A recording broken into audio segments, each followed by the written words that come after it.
Ampire.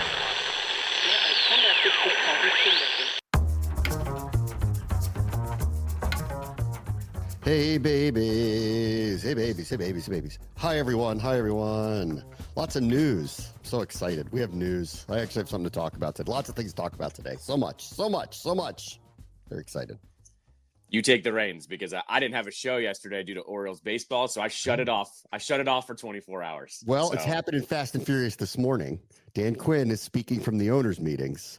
Dan Quinn says Brandon Coleman to right tackle for now. So mystery one from what's going to happen with the offensive line now that Laramie Tunsil has been traded for and is obviously the left tackle. Where would Brandon Coleman go? Do you move him to guard? Do you move him to tackle? They still have Andrew Wiley under contract, but that contract makes a lot more sense now. They restructured it where they lowered the base and put in a bunch of incentives, which read to me like, if you play a lot, you will reach all these, but you might not play a lot because we're either drafting a tackle or moving this guy to tackle.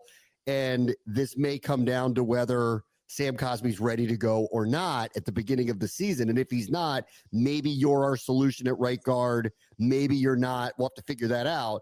And I wasn't sure what they were going to do with Coleman, but Quinn says that's where he goes for now. And he's saying his words were, that's where we're going to start him, is over there. So they still see him as a tackle. I wasn't sure. I think I landed on at the end of the year. He's a starter. He's a keeper, just like Cosmi. He's a starter. He's a keeper. But I don't know where his best position is. And they've left it kind of an open statement of he's going to go to right tackle for now, and we'll see how we feel about it as we head into the summer.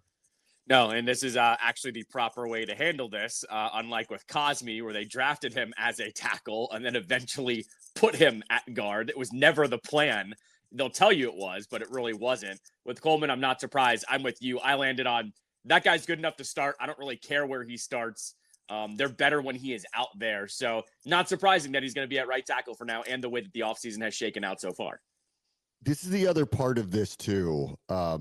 I think that and Adam Peters said this yesterday, and I fully agree with this. After the deals that they did for Debo and specifically Tunsil, the Tunsil deal has a trickle-down effect for everything that they've been able to do, that it put them in a position where they could draft any position now, anything but quarterback, because obviously they don't need one of those, but they could really go in any other direction.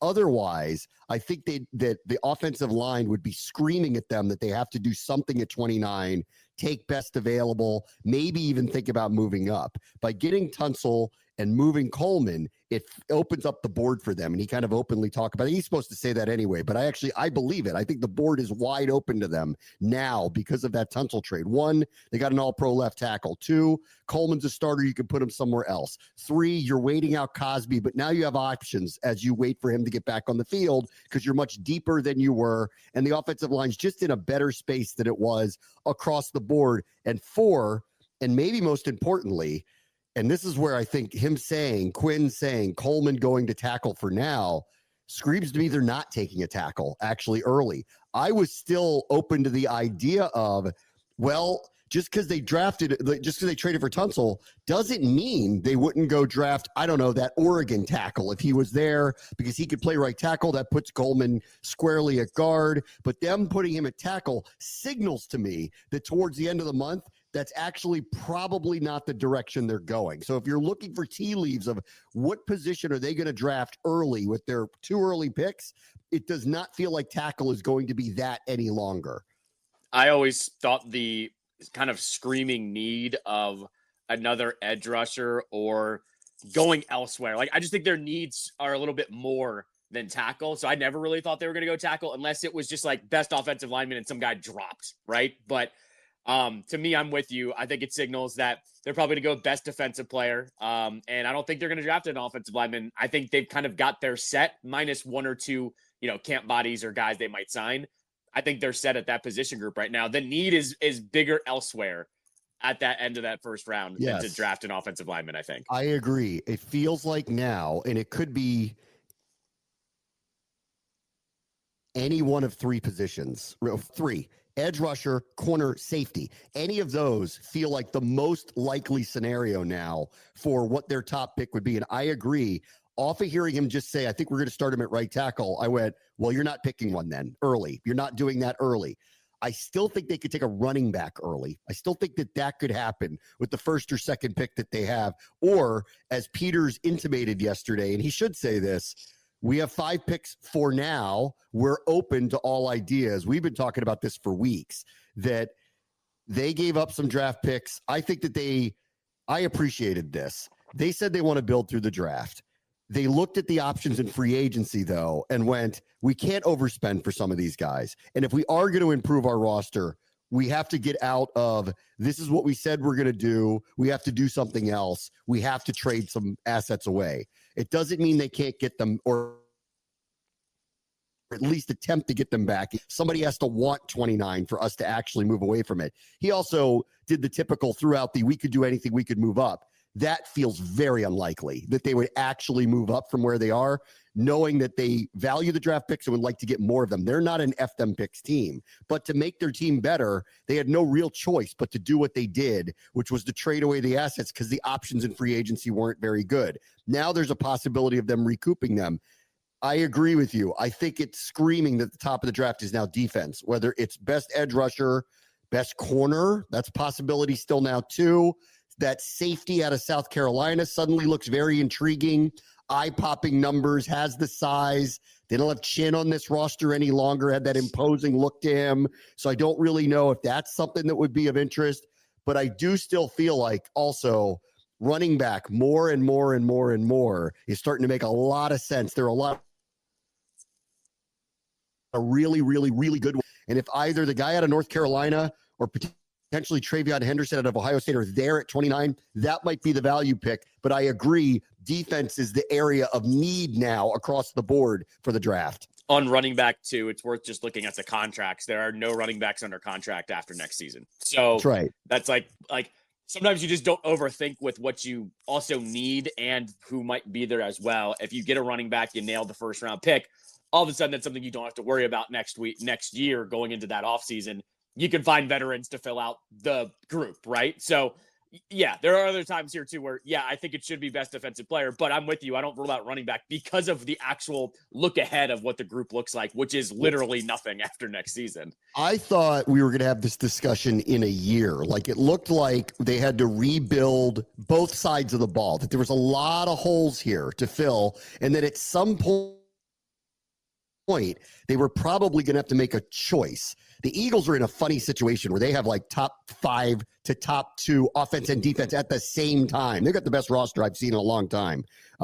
That's rare. Typically, you got to make a choice here. Which one is it going to be?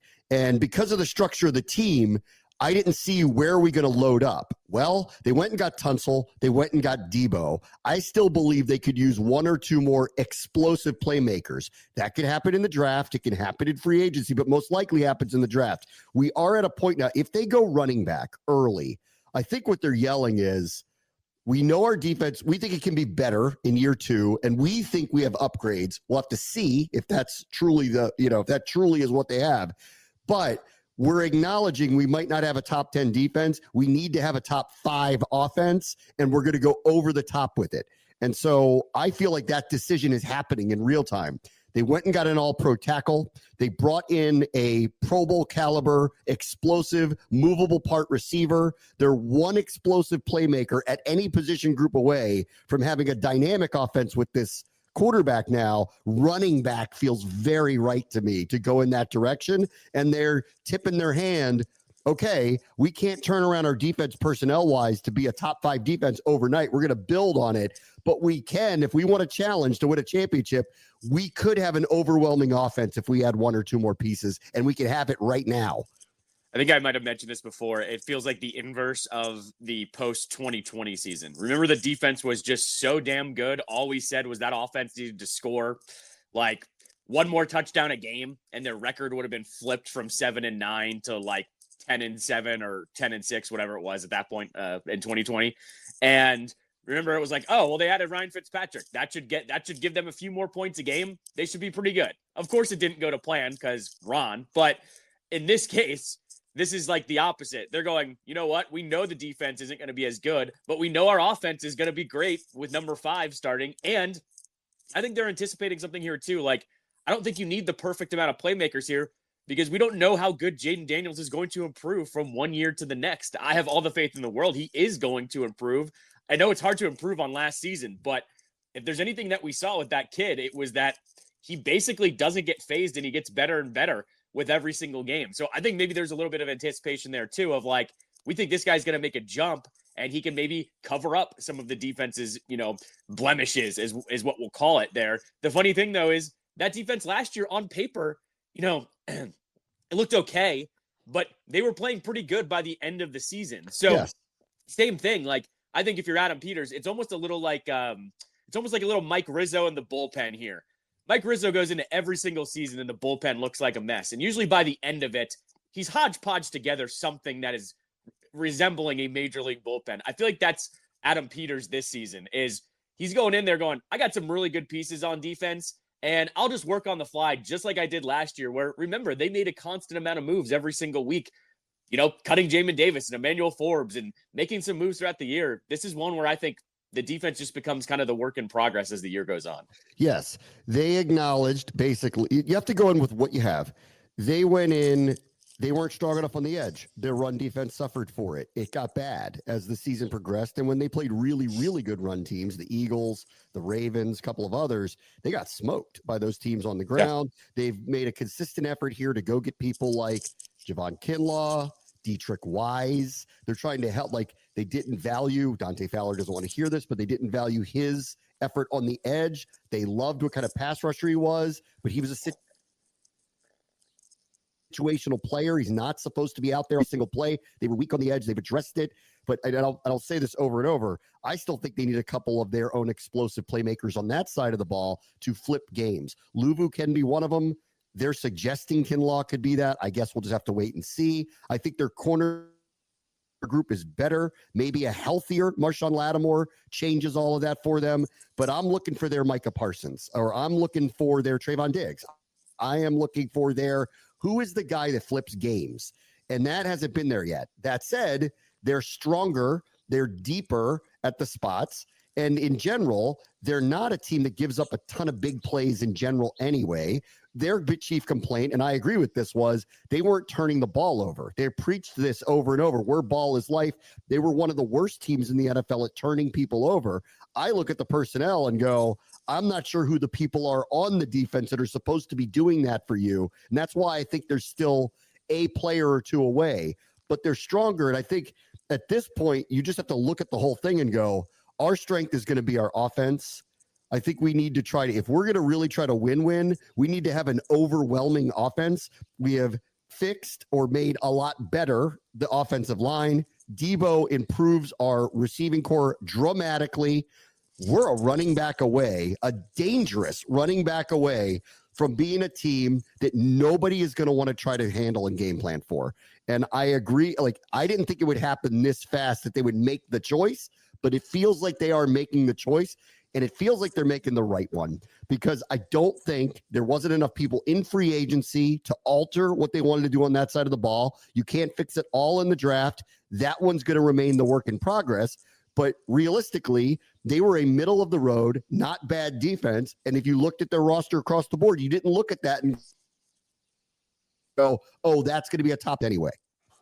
No, and I mean, look at what happened at the end of games last year. They won 5 games in a row at the last second. And look at who the offense was. It was Jaden and Terry McLaurin and some clutch passes to Zach Ertz and Lamade Zaccheaus and sometimes Jamison Crowder. I feel like Jaden is so good that gets lost in the shuffle a little bit, especially on the national level of who he was really throwing to on those last second drives. They don't just get down there throwing to Terry every time or throwing it to Zach Ertz, who literally falls down every time he catches the ball. We know what we get with Ertz at this point, but I don't think there's even enough emphasis on what Jaden was working with last year was just, I don't want to disparage the guys there, but it was just a lot of guys essentially. And now it's not. And the way that Debo pumps the depth chart down and all of those guys now will be playing against, technically worse players at their positions. I don't think it's talked about enough, honestly, what he was working with last year.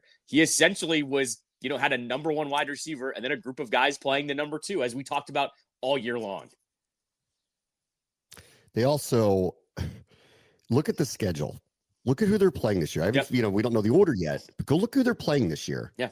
AFC West, NFC North. Chiefs, Broncos now.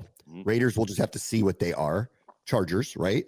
Okay. Yep. 3 very good quarterbacks. A couple of teams are going to be very high scoring teams. I'm going to assume the Chiefs are going to bounce back and they're going to score points again. NFC North, Bears, Packers, Detroit, Minnesota. They're all potentially high scoring, high level offensive teams. I don't know whether the Eagles, you have to beat the Eagles. You're going to have to score points to beat the Eagles. They're going to play Miami as one of the teams that is the extra game that they have. They're playing Atlanta, who could be a lot better on offense this year with Michael Penix. They're going, period. Like, even if their defense was much better, they're going to be in a lot of high scoring games. And I don't know whether they purposefully looked at it this way, but the schedule reads, you better have a top 5 offense if you're going to survive it, because they're going to have to win some high scoring games against teams this year, just based on what it looks like that their schedule and what these teams, how prolific a lot of these teams are going to be. They've got a rough road here. And it's not just us. The Eagles do too. They got to play the same divisions that Washington does. But that's a rough spot to hit those 2 divisions in the same year. NFC North, AFC West. NFC North might be the best division in football, top to bottom. AFC West, you have to do. We're playing in Kansas City. It's not even here. Like, it's going to be a very, very tough road. This team is going to have to score in the high 20s and be a top 5 scoring offense to have any real shot to get through this thing this year. Not only that, like, you had trouble with the Cowboys last year, and Dak wasn't even playing, right? Like, they put up a bunch of points with Cooper Rush, both times. So, like, that's a team that I'm not underestimating either. The Giants played them tough, and the Giants got really good on defense. Like, this to me is also a counter to them of going, well, we're going to improve our offense if you're going to improve your defense like that too. Like, there's a little bit of that chess match playing here, I think. And with the Eagles, both games came down to the fourth quarter. They were leading in the third quarter of the first one. They had to come back and win the last one. And there were some injuries in that one too. Like, I look at this as pretty much, we can improve this right now. That other side of the ball, it's going to be a little bit more of a work in progress. And it's going to take time. And we're seeing that it basically is. We're going to have to see, what does next year's free agent class look like? What does next year's trade market look like? And then, again, like, they'll be short on draft picks again next year because 2 of them will have gone to Houston. Yeah. At that point next year, including their second round pick. So they're working through this thing to try to figure this thing out. But I do feel like the road right now, the choice was made. We're going to fix the offensive line. It needed to be upgraded, especially in light of the Cosme injury. We needed more explosive players. We addressed that initially with Deebo Samuel. Now we're in a spot where it feels like they are a good, strong, scary running back away from having an explosive offense. And that's why I would advocate, considering who's coming out in the draft this year, how rich that position is, that screams the move. At least a first or second round pick, that screams the move to go do that. And I agree, the other one needs to be best defensive player available at any of the positions that you're looking at. One of the other things that obviously came up yesterday was Adam Peters talked about Terry McLaurin and made it very clear that he's not going anywhere. And he wouldn't talk about what the talks were, where they're going to go. But I am now reassured that they're going to figure this out. And I don't want to speak for McLaurin, but I know him well enough. I have covered or called the majority of his career. He is one of the best people we have had in this locker room for a very long time. And I'm pretty convinced, and I hope he doesn't care if I say this, I think he wants to spend anyway here. He just got married. He bought this house out in Virginia. He loves wearing this uniform. And he has gotten better. And now that he has, for the first time in his career, consistent, stable, extremely high level quarterbacking, you're seeing what he's capable of. And I'm done with any conversation about, well, he's not this guy or he's not that guy. No, he's our guy. And for us, he's as good as anybody. So I'm glad to hear that everybody's on the same page. And it sounds like at some point something will get done. And I was never overly concerned about it. Like, he's too good of a representative of the team. He's too good of a player. He deserves to have the opportunity to be on a team that's a consistent winner. Of all people that's been here, he deserves to be on the team to have a chance to win. And it sounds like it's heading in that direction. I don't know about how fast, but it's heading in that direction. I don't know if there's a player since probably I don't know, Sean Taylor, and I'm like just guessing here, that has been more beloved than him universally. Like there is no question whether if you're a fan of this team or not, whether you like Terry or not. Like I know this fan base likes to have arguments about players all the time. He's the only one that I think that this fan base is like, he's untouchable. He's ours. He's one of the best. If he's not one of the best wide receivers in franchise history, he is the best one in franchise history.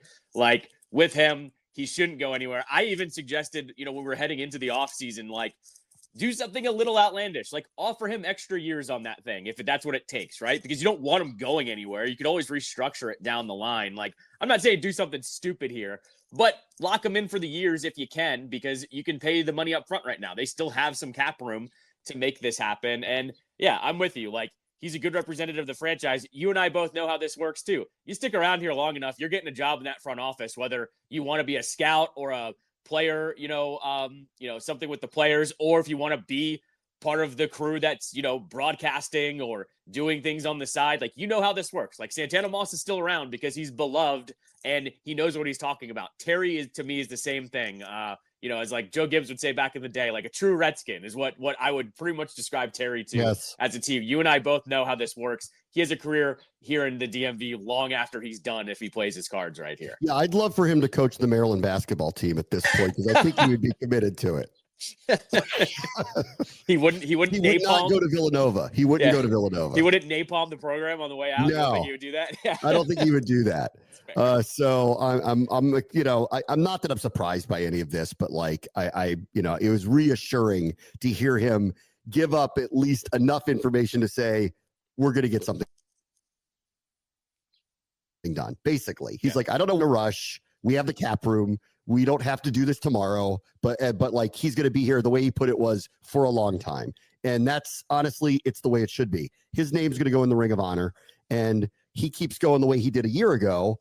We're going to have an interesting conversation about him in 3 to 5 years to see where his stats end up, because he does have the possibility of breaking most receiver records in the organization's history. And now that he has this quarterback with him, I'll give him a realistic shot to do it, that he's not siphoning through whichever B-level quarterback is coming in here next and sold is going to be the next whatever for this team. So I'm just happy that we're there, because you just never know, like I love John too. I like John.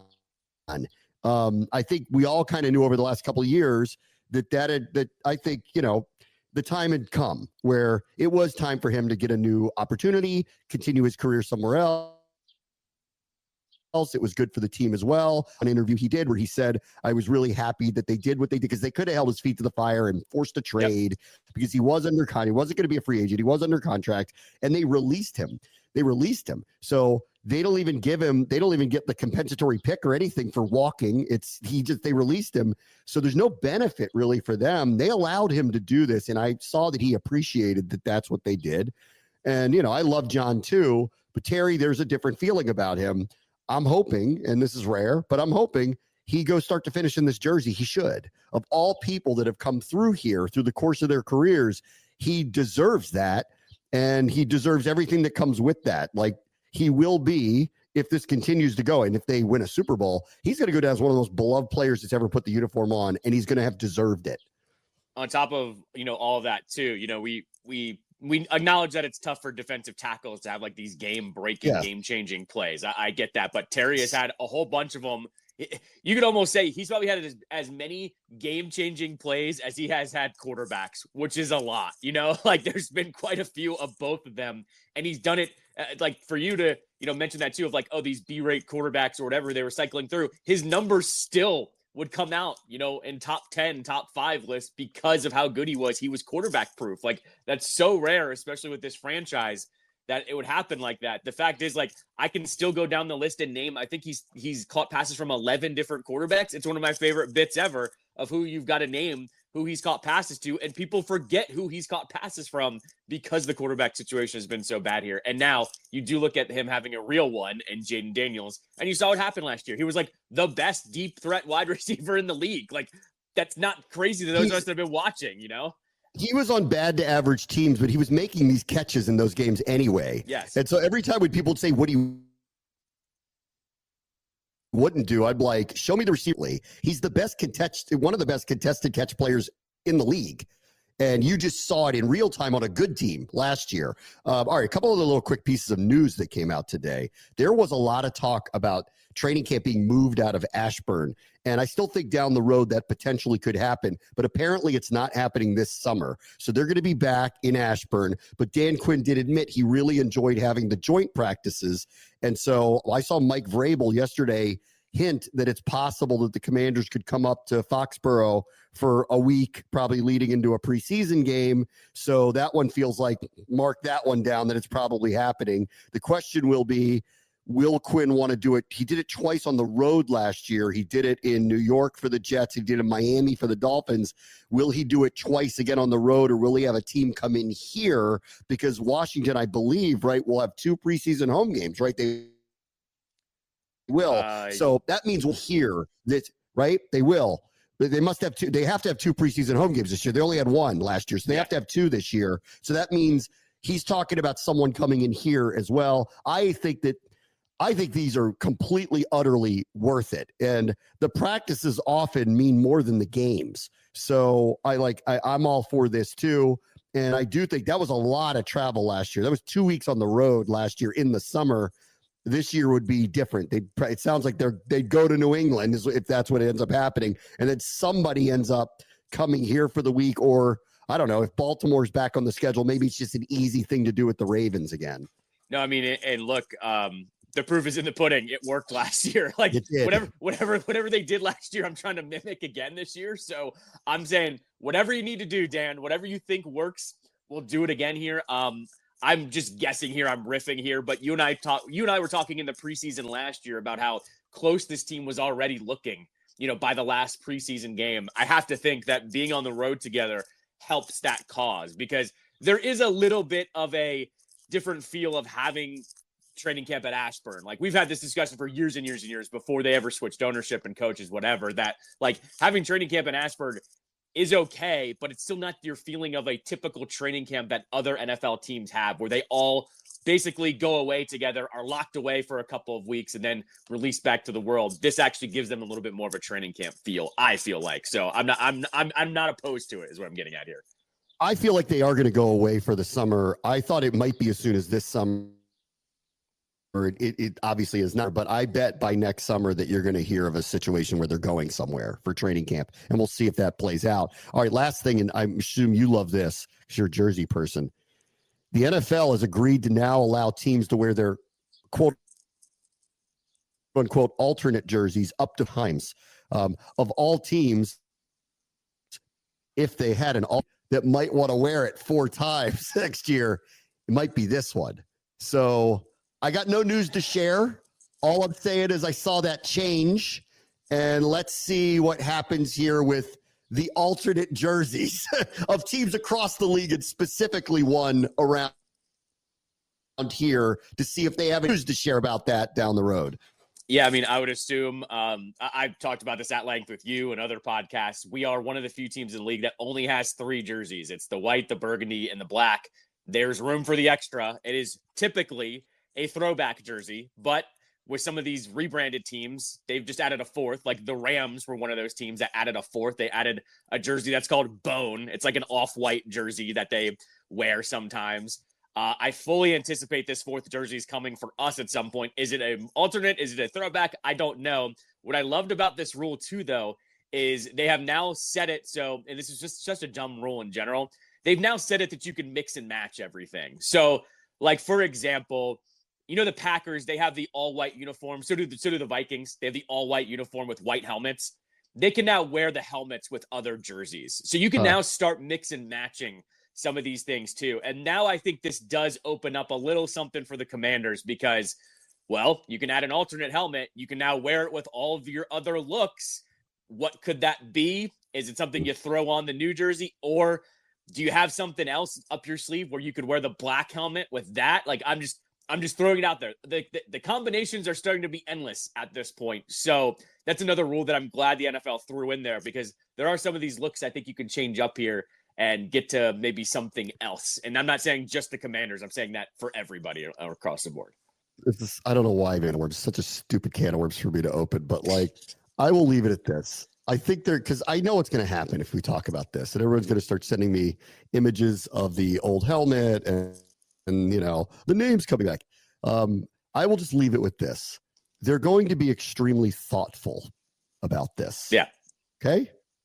Understand they are going to be very thoughtful. So whatever delusions you have of what these things are going to look like or what might be included in them, just remember the word thoughtful, because they are not going to go the direction you want them to. That's all I'm going to say about it. That's it. Okay? And to piggyback off that, this fan base had an amazing year last year, and literally the body wasn't cold yet from the season before uniform chatter went up and people were talking about it more than the actual game that happened, in the NFC Championship. They know exactly what they're doing at this point by not being outlandish with whatever they release, because they know everyone's going to blow up at it regardless. I've had faith in this group for a while, looking at all their decision making. I have faith in whatever the next thing they're going to do is. There's going to be, I'm with you, a lot of thought behind it, because, hashtag you people, nothing is ever satisfying with a lot of you guys. Yeah. And so I already know they're going to say, here's the jersey, and then they're going to close the door behind them and say, talk to you in training camp. Like, they're not going to acknowledge or have any discussions around it. So, yeah. Hashtag you people. All right. Be right back. Very much the show. ESPN 630, the Sports Capital.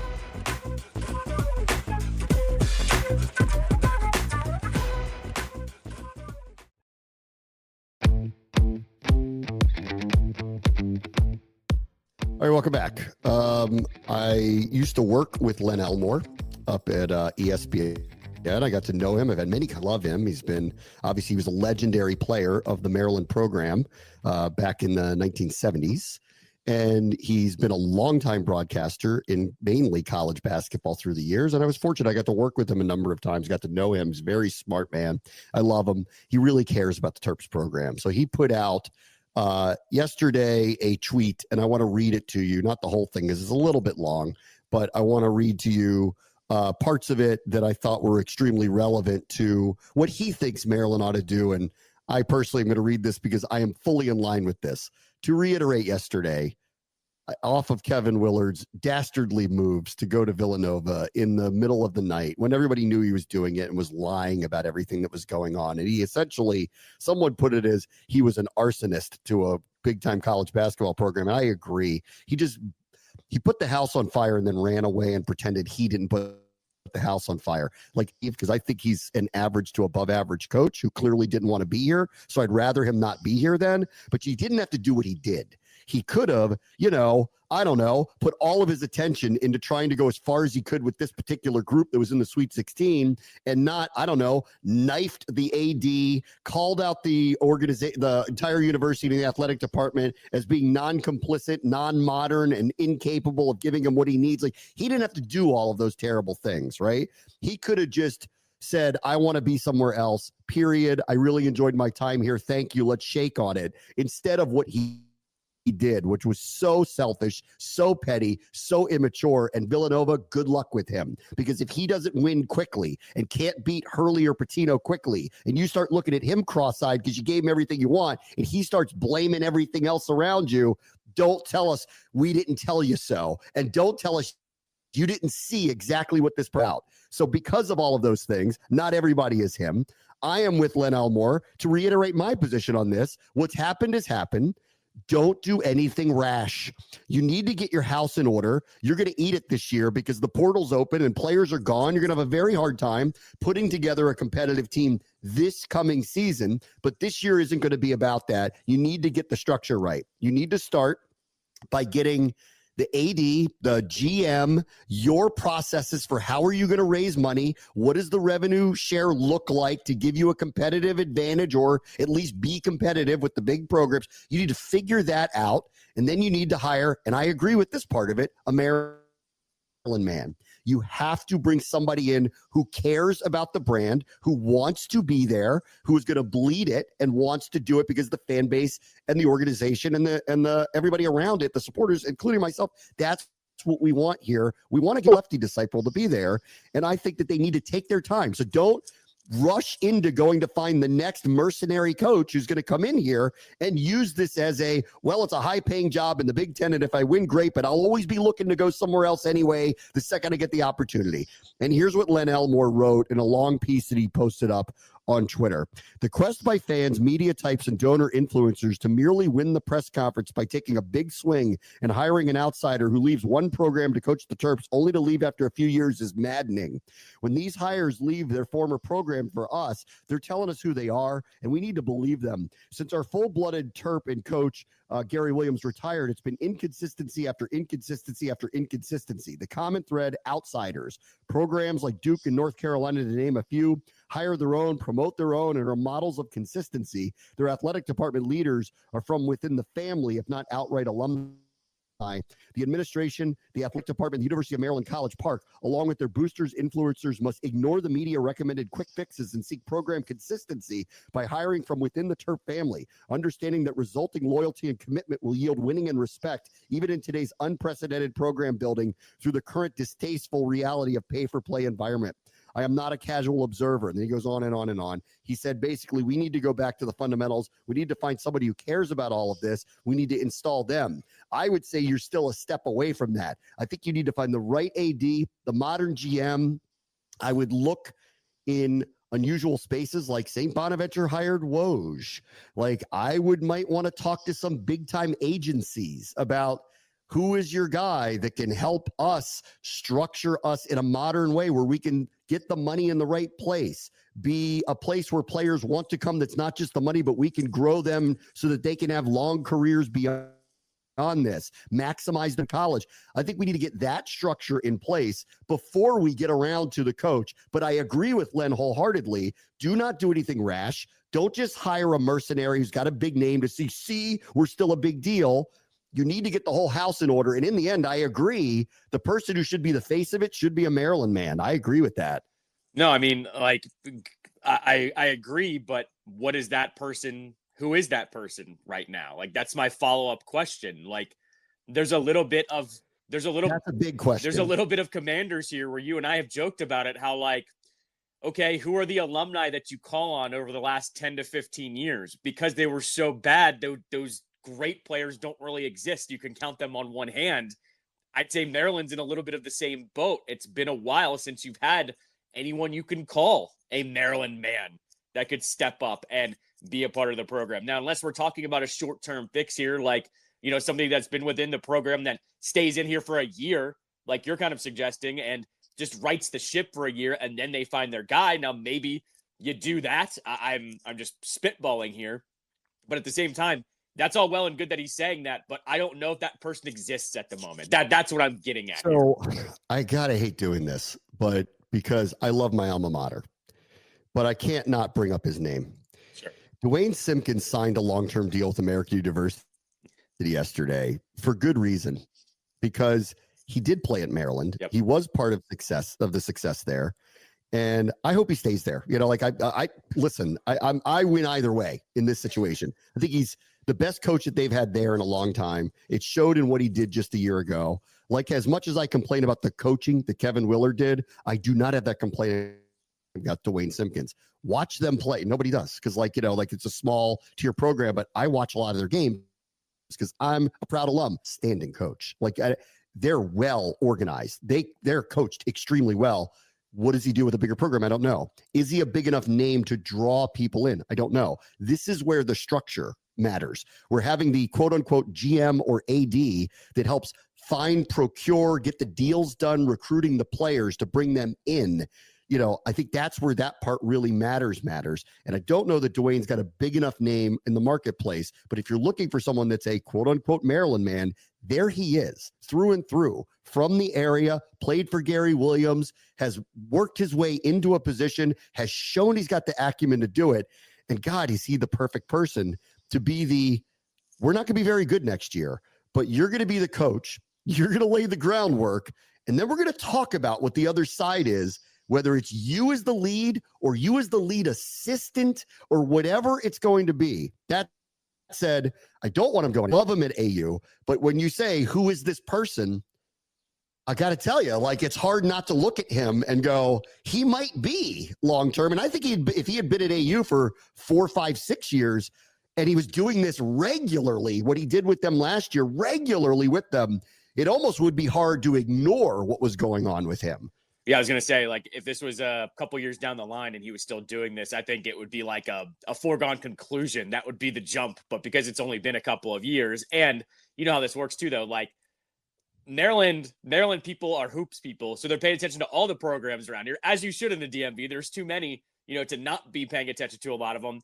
He would be one of them that I think would be on their radar a little bit more if you had a couple more years down the line, because they're also looking at what happened. Same with Tony Skinn at George Mason. At George Mason. He had a fantastic run there. They just re-signed him, worried that he was going to get poached by somebody else. 100%. And so, like, maybe that's your answer of being a quote unquote Maryland man, is maybe it's someone in the DMV period that knows the area, that recruits the area, that maybe doesn't have the same financials behind them that Maryland is about to have. So maybe that answers our question there. Maybe it could be someone local, and that's why you get a couple extensions like this happening at this time of the year.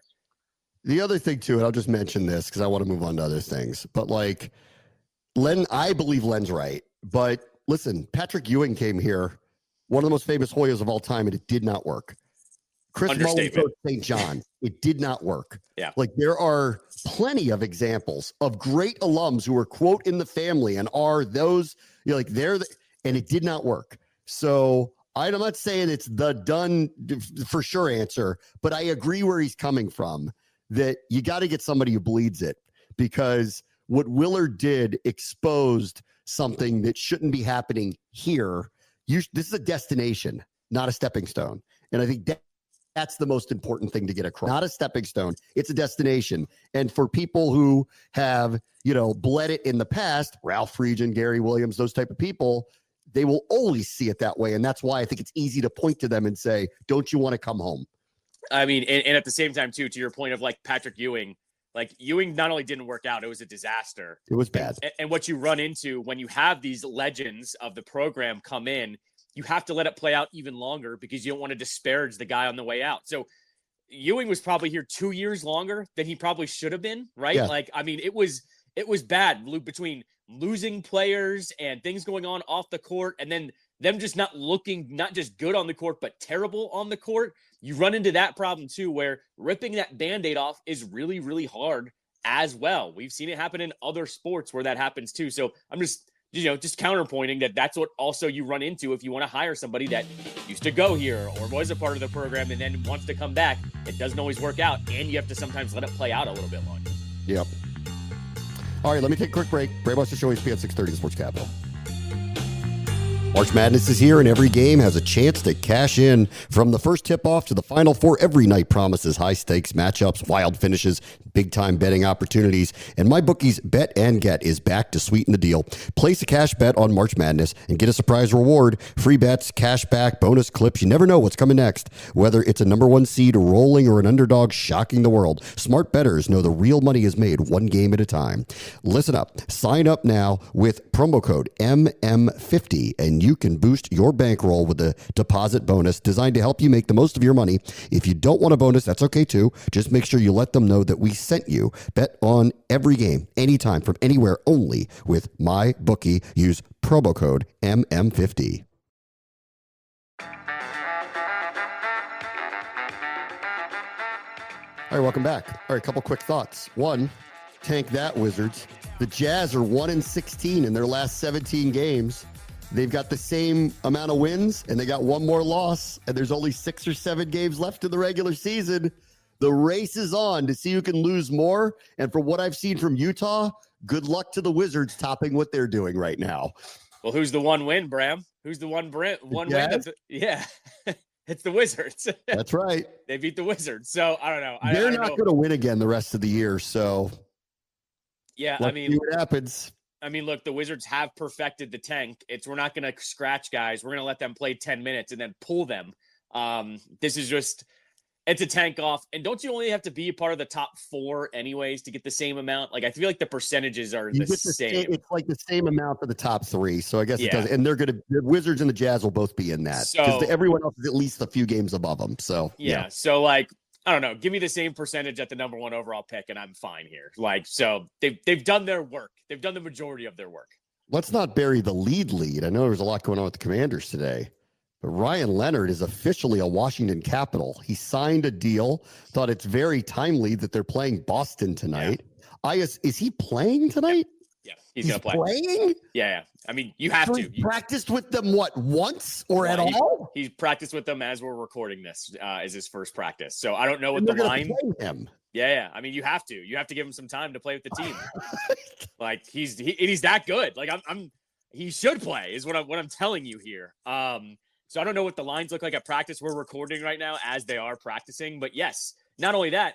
How could you not play him in Boston? He played in college there for the last couple of years at Boston College. Like, this is a perfect debut for him to debut as a Capital. He'll be the first Cap to get a standing ovation in that place. I mean, maybe at that point. But yeah, really excited about it. It took him literally until the morning after that Boston College gets bounced from, the NCAA tournament, and he's a Capital. I'm not surprised here. I've been telling you about him for a couple years. Told you going into this year that expect him to be a Cap by the end of the season. Here we are at this point. So it's wild. Yeah, I mean, I expect him to slot right into the lineup. Whose spot he's taking, as I said, we're recording. I'm not sure yet. I've got a couple guesses here. Could slot in for Lars Eller, who's been really cold as of late. Andrew Mangiapane, maybe. I think he's going to be like good down the stretch though, so maybe not him. Brandon Duhaime. There's a couple names here where I think he could slot in. Let's see where he does. If they do the same thing they did with Anthony Beauvillier, they'll slot him in on the 4th line, then move him up very, very fast. So I anticipate kind of the same thing with easing him into that way. I can't wait. I'm gonna watch this tonight to see what we get out of him.